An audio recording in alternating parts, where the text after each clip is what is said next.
Welcome to the Bureau's long-range forecast for November 2023 to January 2024. We're likely to see warm and dry conditions continue across most of Australia. But first, let's look at recent conditions. Dry conditions continued across most of the country, with large parts of southwestern, central and eastern Australia receiving very much below average rainfall.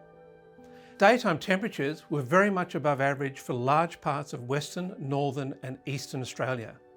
October daytime temperature records were set at some locations in Western Australia and the Northern Territory, including Nucky Lagoon, Carnarvon Airport and Rottnest Island. Soil moisture levels are below or very much below average across most of the country. The dry landscape combined with warm temperatures contributed to bushfires in many locations in northern and eastern Australia. Water storages in many regions have fallen.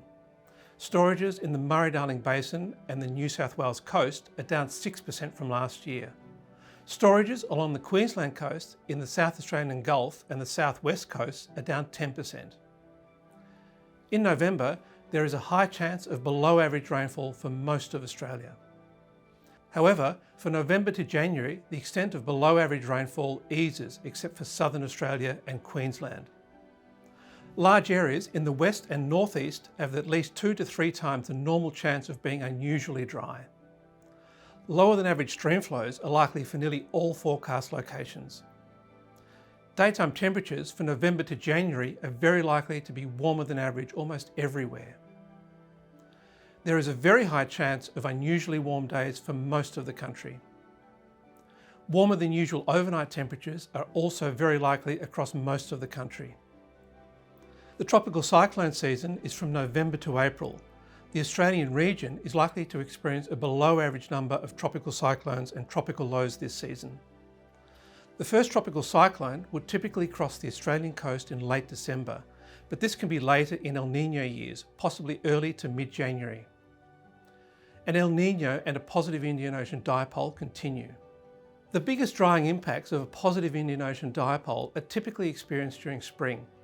The positive Indian Ocean dipole is expected to continue until at least December, with climate models forecasting the El Niño event to continue into early autumn 2024.